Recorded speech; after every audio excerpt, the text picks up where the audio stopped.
Kind of looks like we're FaceTiming with someone, which is interesting. So, Eric Roza, today's guest of the Escapist Corner, and the new CEO. Is it okay to say new anymore because it's been now for a year? Since we're past my anniversary, maybe it's not quite new anymore. It's not new anymore. Still fresh, though. Maybe fresh is a better word.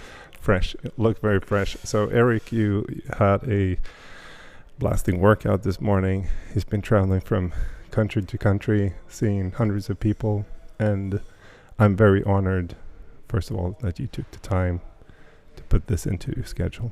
So It's a pleasure to be with you. And we've been chit-chatting a bit, and just before we tried to fix the technical stuff here. And I always like to understand everyone that is, if it's in the fitness industry or if it's in business or so on, it's like where their drive comes from, what makes them tick. And usually it's something, let's say, not very obvious maybe. But before we we dive into that, I just thought we would start from how did you decide you will open up an affiliate? I had really seen the magic of CrossFit since I had started 12 years ago. And I've always been very passionate about fitness in general. So when I found CrossFit, I just couldn't believe that I hadn't discovered it prior. CrossFit obviously wasn't nearly as big 12 years ago, but it still had some scale in the US.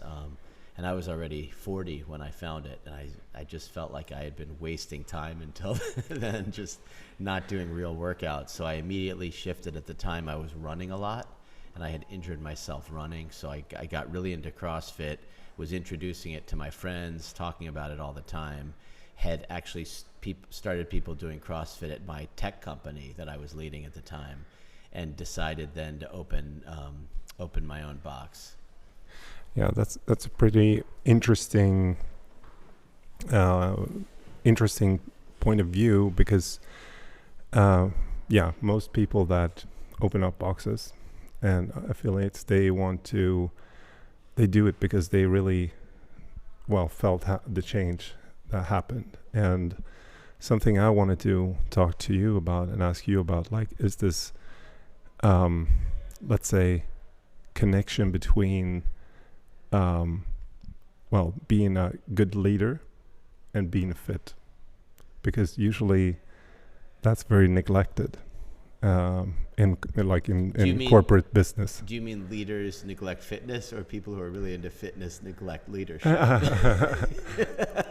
No, I think it's the opposite way around, to be honest. I think fitness are a bit better at, let's say, trying to improve their leadership and coaching and whatever, but especially in corporate business, fitness and health gets neglected to a far extent. And how is it, this connection then from you coming from a pretty big company, if I'm not totally miscorrect here, but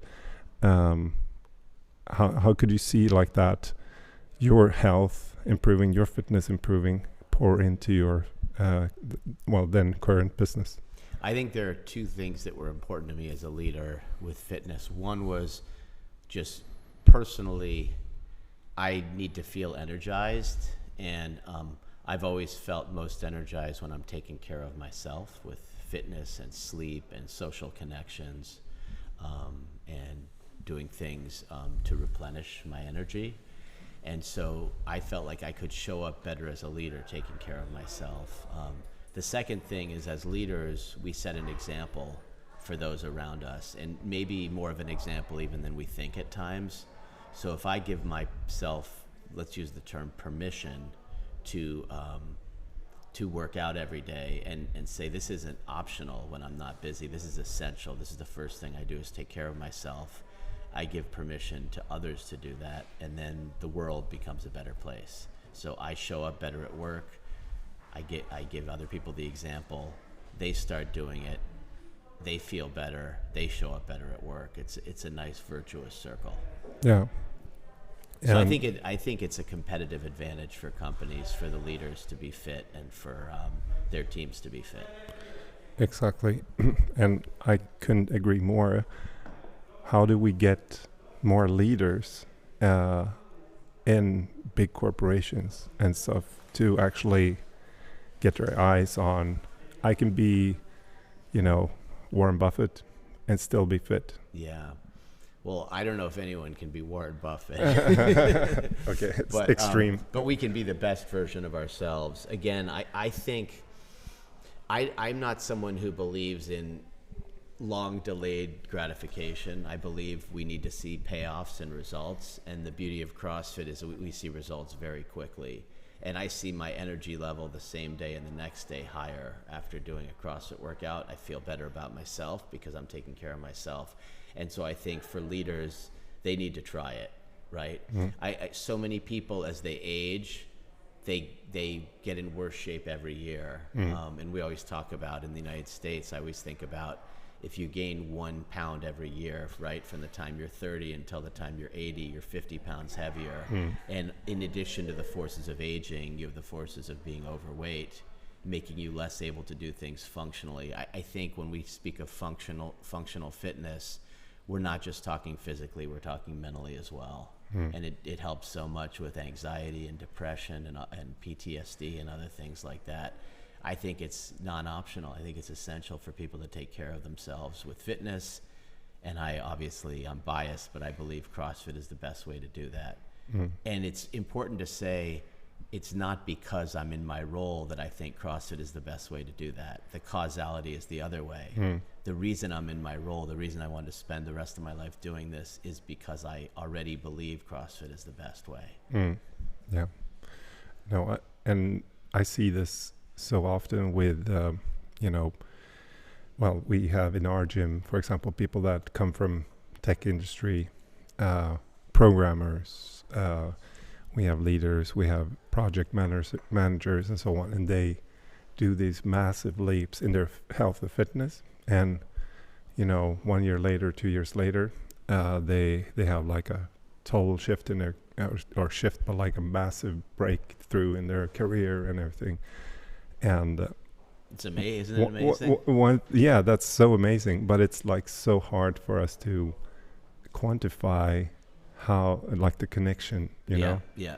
Because that's always something I want to connect to people with. It's like, hey, you put in, because going to the gym, you're investing your time. That's the most, important thing of your day, probably your time, but also, of course, your money. So where is that money going, and what's the return of that invest? So connecting that to people's, their actual, let's say, priorities in life, if it's their job, if they're leaders or whatever. From that to still on the point of leadership, you said something about like leading by doing, kind of. I saw your son has started CrossFit. Is that also something you nurture, at home, or? Yeah, I have 4 kids. Damn it, I have 3. Oh, do you? Yeah. And they range in age from 10 to 16.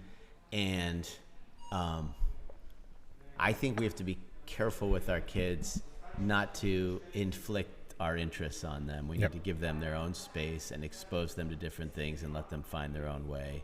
And all my kids have tried CrossFit and have done it a bit, but none of them is completely addicted to it the way I am yet. And maybe they never will be. Maybe they will be. It's their own decision. But I think that they like movement. And as an example, when we designed my 13-year-old daughter's loft in her bedroom, we put a little ladder up to the top, a metal ladder, and right next to it we put a metal pull-up bar that hangs from her loft in her bedroom as well. And her 10-year-old sister a year ago got her first muscle up on that pull-up bar. Yeah. So that was pretty cool. Yeah, that's awesome. I definitely couldn't agree better. How is it with because I also see this transfer, how it translates from being also like a parent into also being a good leader. Have you felt any situations like in through your career where you were like, okay, I've been through these kind of stuff at home, so I can kind of see, how this translates? Well, it's interesting because I think in the workplace, you have positional authority, right? If you're a CEO, and a lot of people will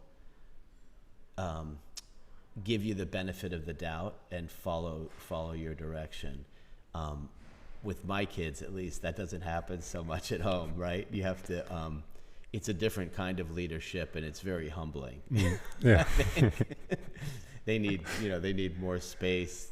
The more you push them, my kids, the less they're going to comply. And so there's things I can learn at home that translate to work. There are things at work that translate to home. But at the end of the day, these are two different examples of leadership, I think. Yeah. Yeah. The only thing I've really thought of that really translates very well is to see people. Like, if your kid is doing her first muscle up and you're there seeing that's like you have the connection. Same thing at the workplace when you see someone for their hard work or anything, they really like, okay, yeah, nice, I don't need a raise, I just need this confirmation acknowledgement and helping them celebrate. And it needs to be very sincere and authentic, right? It can't be forced. It can't be a formula. And it needs to be very specific as well. If we generally say, you did a great job, that's okay. Or thank you, that's okay. But when we say, I really like the way you did X, Y, Z, it was very impressive because it led to ABC outcome. That's the most powerful praise I think we can give. Have you read Carol Dweck's book about candid leadership? I read Carol Dweck. She's the one who really exposed us to growth mindset also, right? Is that the same person? I actually, when you say that, I think I've totally mixed two girls up, because I think so. Yeah, I think Carol Dweck was growth mindset. Yeah, right? exactly. Yeah. That's exactly. That's more in the. But yeah, there's a. I'm totally blank on her name. Sorry, but it's about candid. This is radical candor. Radical candor. Candor. Yeah, there you go. And I don't remember the author of that one, but it was another woman, but I don't remember the author. And she explains her job and role as a CEO. So she was working at her startup, and she got to office, and she was, got bombarded from her co-workers about like, I have my wedding, I'm sick, I have this, and so on. So 5 p.m. she has basically just got to her office, and now she needs to start to work. Yeah. And she was so upset about that. And then she had this just mindset shift where she was like, wait a minute, that is my job as a CEO. How is that? How does that relate to you? Do you have,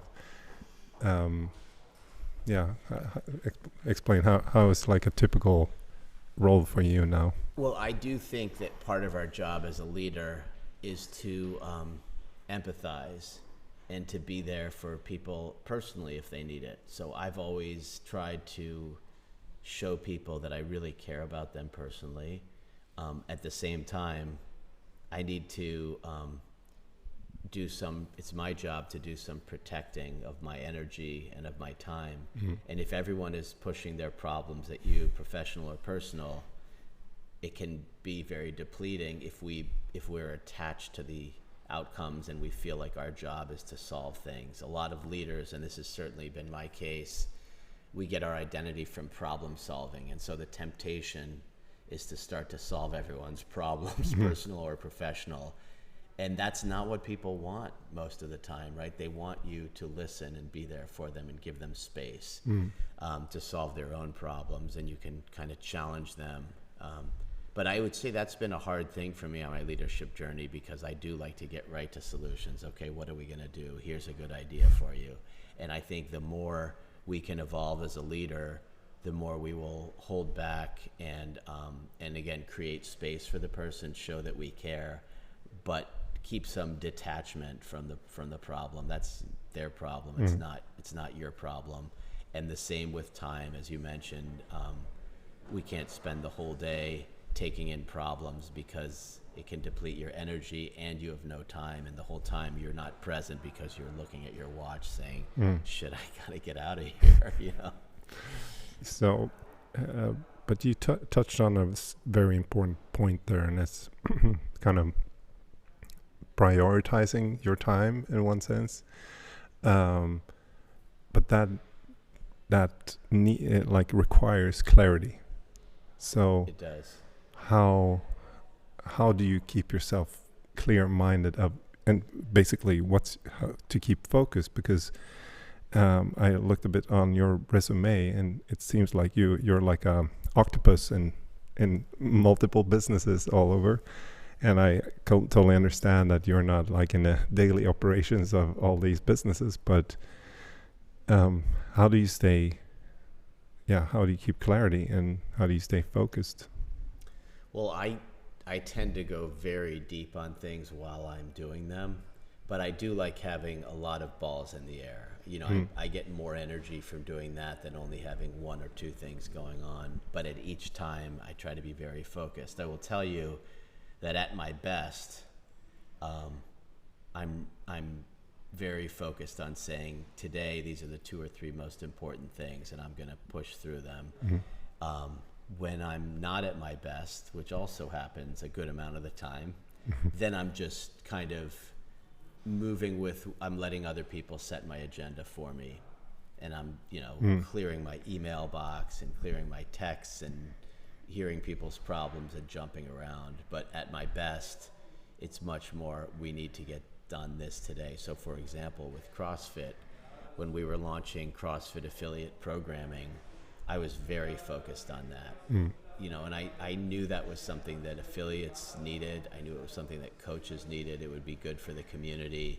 And so I was spending almost all my time on CrossFit affiliate programming, getting into great amounts of detail on how the product worked and how that we did a small acquisition to enable us to launch that. So I was very involved in the acquisition also. Awesome. Sometimes there are important things that I'm not as involved in, but on this one, I really wanted to be the one to drive it.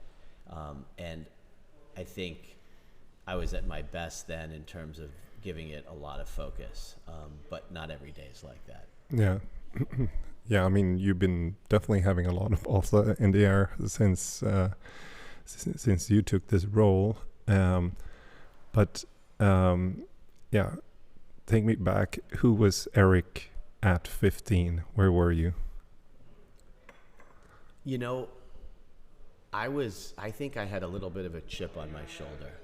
So I think I had a little bit of entitlement that the world owed me something. I was good at school, but I didn't work that hard, so I was lucky to be good at school.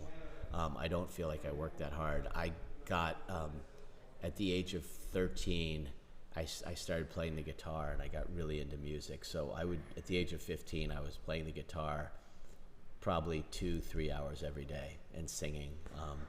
It's still something I do today. And in fact, I have a gig. I get home tomorrow, Tuesday, and I have a gig on Saturday and another one the following Thursday. That's not always what it's like, but I have 2 coming up. So that's been an important part of my life. So if you saw me at the age of 15, I was playing in a band. I was going to see a lot of music. Every day I wore a concert t-shirt, every day. So how many hours did you also spend searching for LPs? Oh yeah, I did a lot of that too. Yeah, I was really, really, really into music. That was by far the most important thing to me, more than sport or fitness was at that age. I did that. I played some football, and I had started skiing by that point, but music was much more important at that time. Where did you grow up? I grew up on the east coast of the United States in Philadelphia, which is a big... I was not in Philadelphia. I was in the suburbs of Philadelphia, but, it's a few hours from New York City. Yeah. Yeah, everyone knows Fresh Prince, so... Right, yeah. And Philadelphia is a historic town. It had a big place in the Revolutionary War and so on. It's one of the oldest... It's where Ben Franklin was from. Yeah, exactly. I know somewhat of Philadelphia, especially all the ice hockey players in the 90s. That was my my gym. No, but I definitely... I can connect to this. So when I was 13 and I got, it was like a new world music open for me too. Are you a musician? Yeah. And what do you play? I also play guitar and I sing and I write. Let's go right now.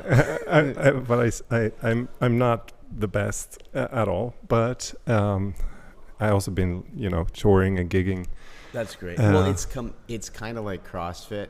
It's really irrelevant if we're the best, right? It's an activity we can immerse ourselves in that pulls us out of our head and gets us in a different flow state. And so it's funny because I can get competitive, certainly about CrossFit and even about music. And you'll hear someone amazing play the guitar or sing and say, "Why do I even bother?" Right? Which is the nice thing about writing songs, because when you write your own song, it's like no one else could have written the song. Yeah, it's kind of cool. It's very cool. What do you remember? What song or band that was that made you kind of like, well, okay? I can tell you one moment. This wasn't maybe the first one. I think the first one was the Beatles. Yeah. So I fell in love with the Beatles very early on, and then Bruce Springsteen probably. Yeah. What else were my early albums? Grateful Dead. I had one of their greatest hits albums. Obviously. That seems like to be like the CrossFit band. But I'll tell you that one of my magic moments with listening to music was I lived in France also growing up. My father's French, and they had some friends who were, I think they were Scottish, and we went over to their house, and the guy was playing something. And I fell in love with it, and it was Dire Straits' Sultans of Swing. Oh, yeah. And I thought that was the best song I ever heard in my life. And so then I started to listen to Dire Straits and all their music, but I learned the solo. When I was 15, I learned every note of the solos to Sultans of Swing. I just listened to it over and over and over and over. And I didn't play very good versions of the solos, but I played all the solos. Yeah, that's an... Yeah, I can totally see that. I moved to Berlin because I wanted to go deeper for my musical career, and because I thought like everyone was kind of growing up back in Sweden and getting busy with their lives and job and everything, and I thought I was working as a consultant, so I was like I can kind of do my own time. Yeah. But Berlin is this artistic city with a lot of it's a bit of anarchy when it comes to bar life, to all that. So a bit like if I could imagine how Greenwich Village was in the States or in New York, I think that's how Berlin was like 10 years ago. Yeah. And it still kind of is, because you still have like totally uncontrolled like musical market and concerts just popping up and all these outdoor stuff happening without any permit really, and a lot of just artists. So I thought, good, Berlin is the city to go, not too far from home, and I can just there are people there that have a lot of time, so we could create a band and we're just gonna crush the market but then I also discovered CrossFit and also got to become a parent. So I left my guitar kind of when I moved. I never played 1 year and then just stopped. And then when I got my first daughter, then I took it up again, and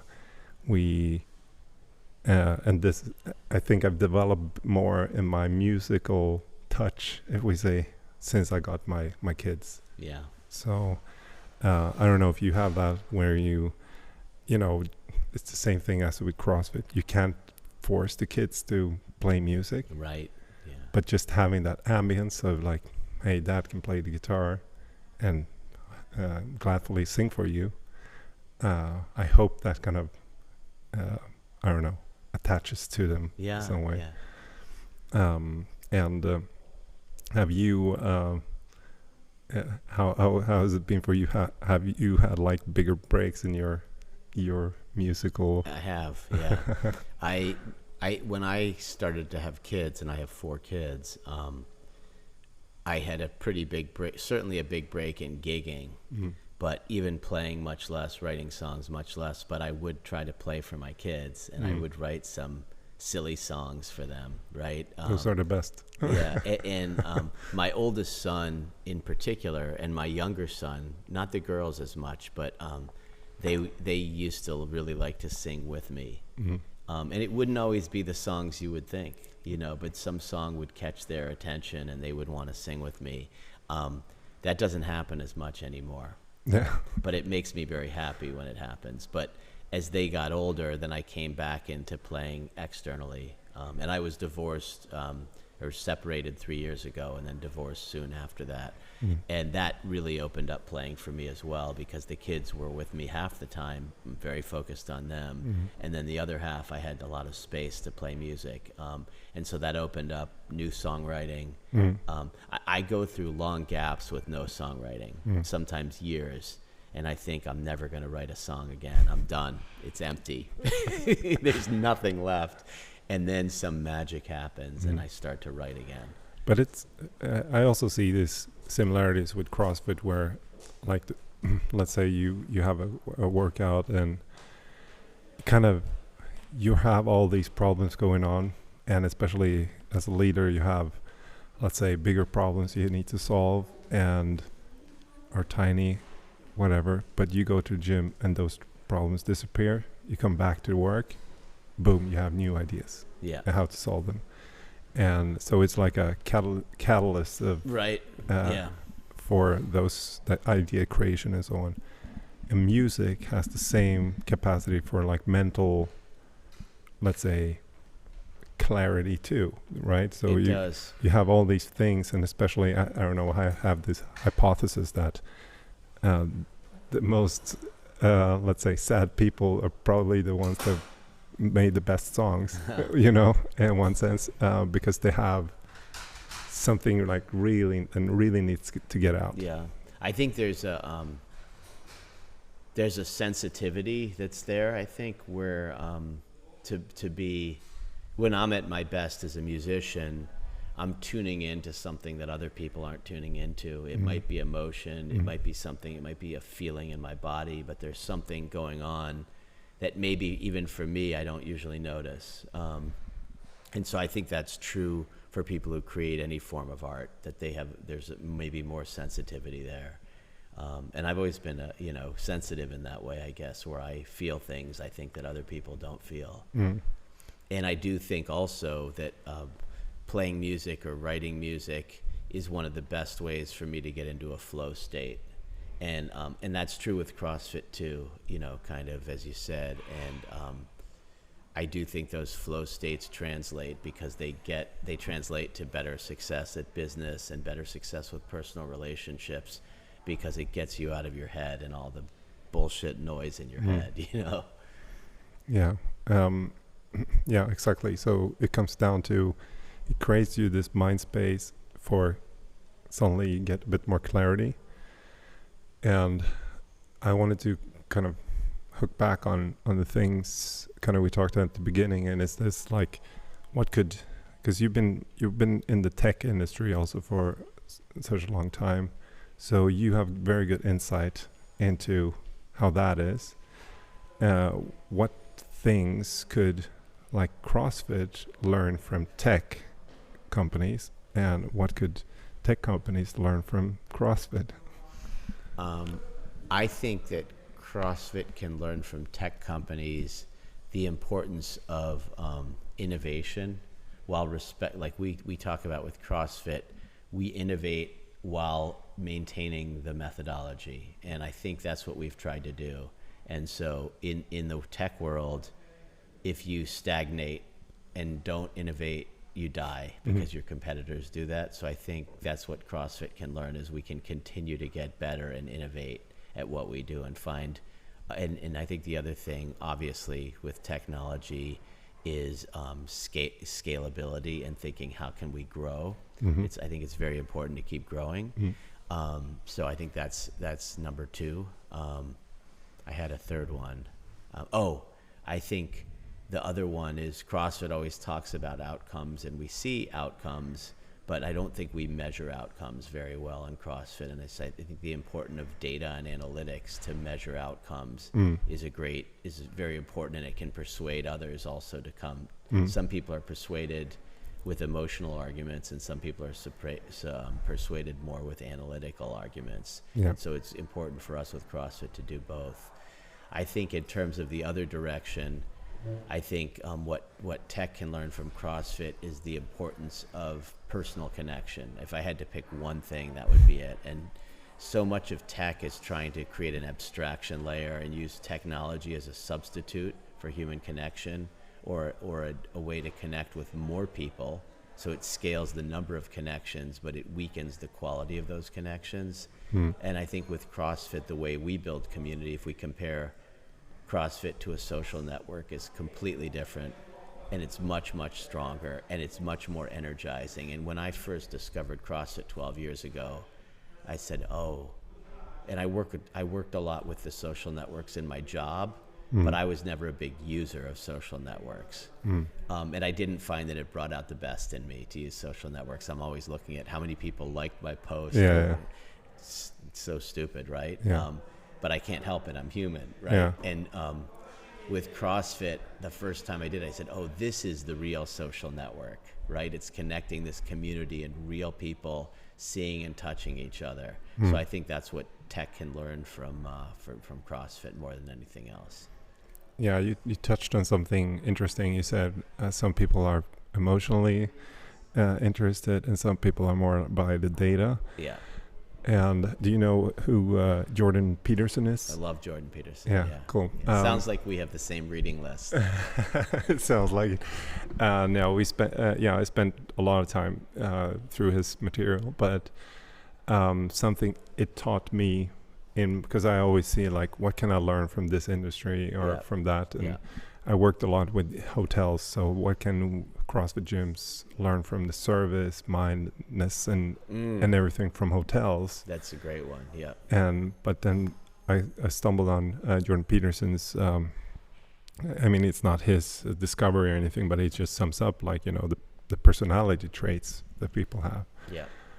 And if you know personality, it's not really from tech or so, but just if you know personality traits a bit better, you also know how to engage more with people. Yeah. Like, is it data or is it emotion, or are they disagreeable, agreeable? And I even did a small analysis of what's that like, how did CrossFit grow? And I thought like, actually CrossFit was like this bunch of disagreeable people at the beginning, and how do you get disagreeable people on the same page?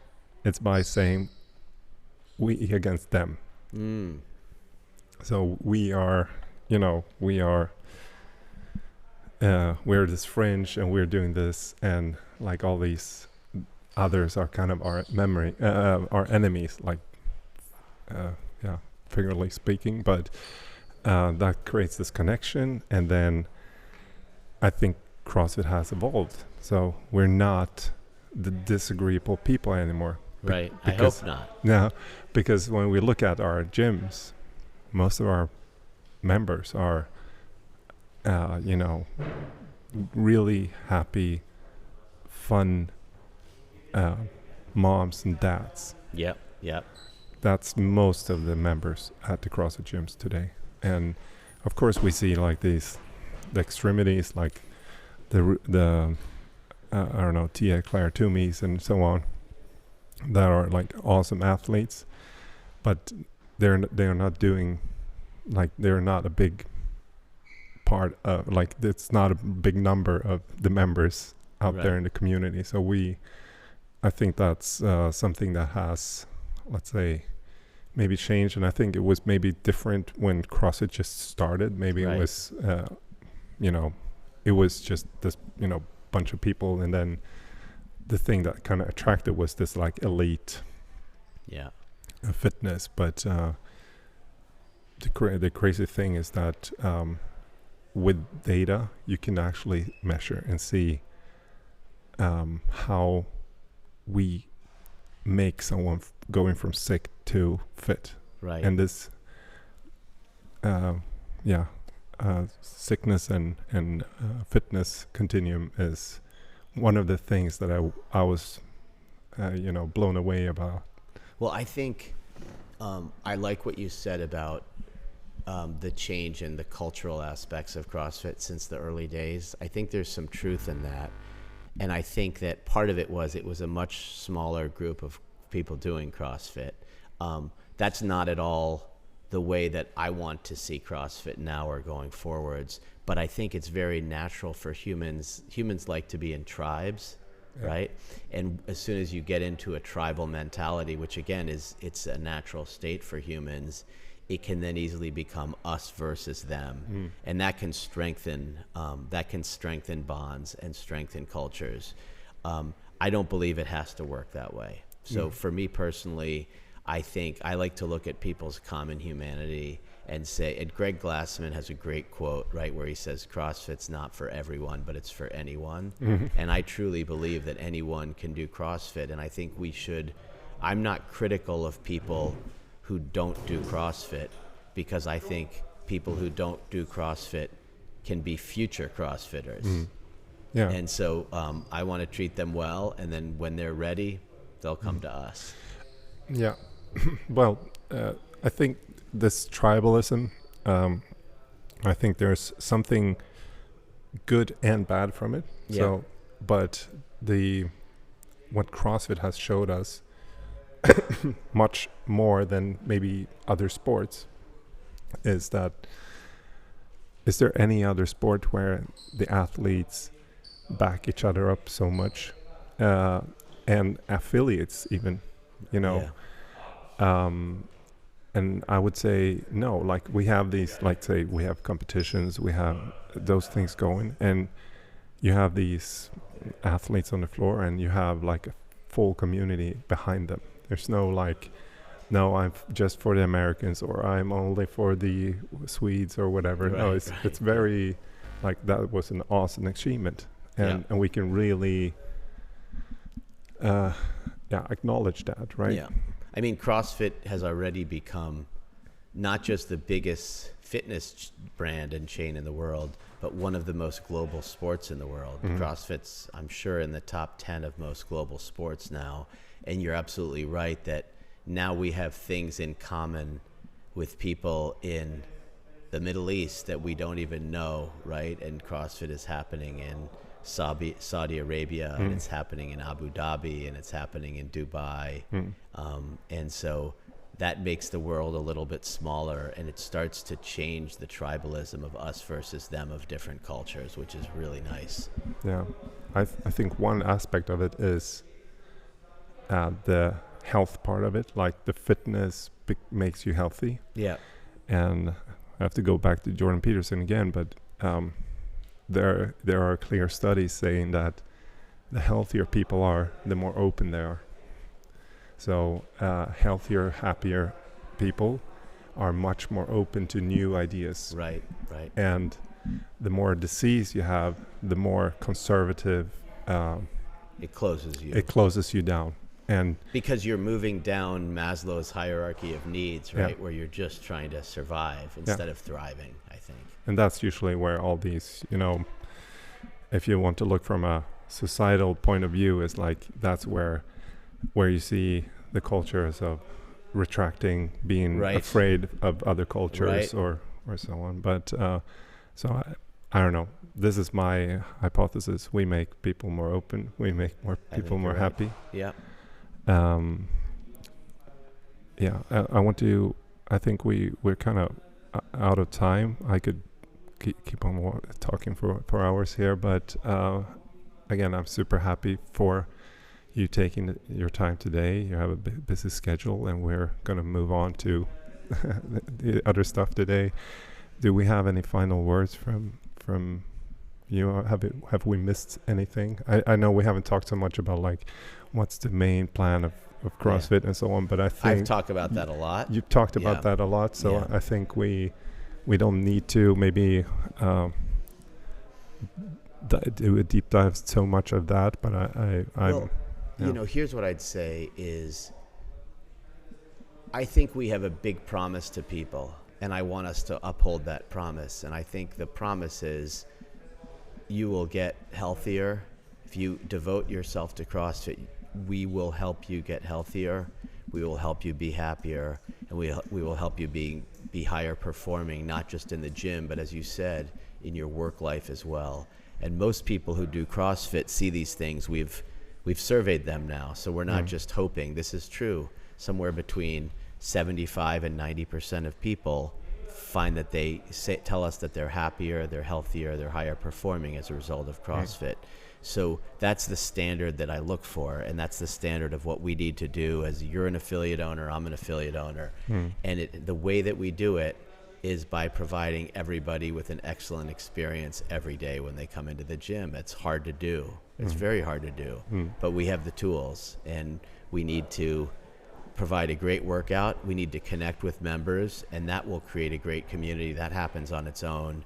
And when the great community gets created, now we have the recipe with the workout and the methodology and the great coaching relationships and the community to make people healthier, happier, and higher performing.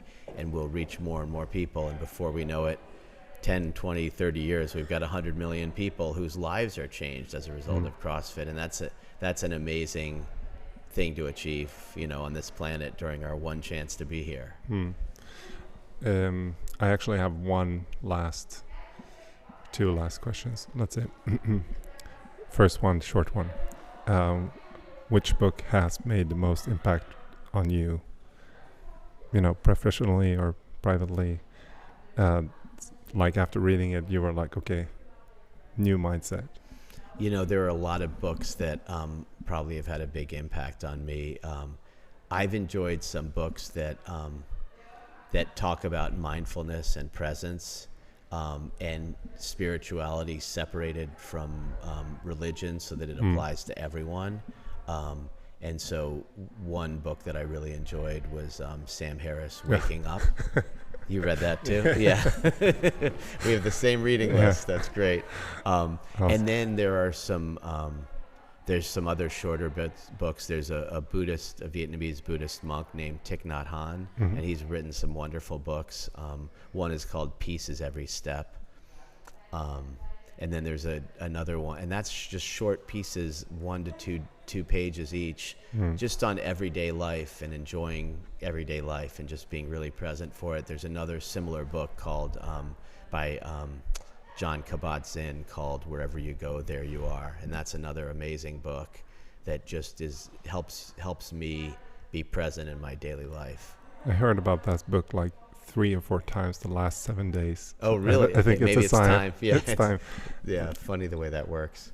Last question, which is maybe the hardest. Name one of your biggest mistakes you've done and what you learned from that.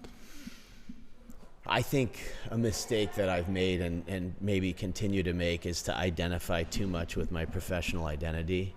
And that makes it very, that can create a lot of challenges when things aren't going well at work. It helps drive me to be successful, but it probably makes me less consistently happy as a person if you depend for your identity on what you do for work. So that's something that it's a challenge that I work on all the time. Awesome. Yeah, I think why I'm asking is not because I want to put you on the spot. I think that's where we make the biggest learnings is by our mistakes. And I often ask people when I'm interviewing them for a job, I say, what's the biggest mistake you've made in the last year? I worked too hard. Tell me what. I learned too fast and I worked too hard, right? And what have you learned from it? And if people can tell can be specific about a mistake, I know this is someone who's going to learn, which is one of the most important things, I think, for somebody as a professional to keep learning. Yeah. No, that's awesome. Thank you so much. And Thanks for having me. I look forward to talk about Sam Harris, Jordan Peterson, everything. Yeah. Until next time. And look Thanks forward for to you got the Louvre from. Yeah, I got the CrossFit Louvre sweatshirt here. Mr. Daniel Chaffee. Yeah. And today I got a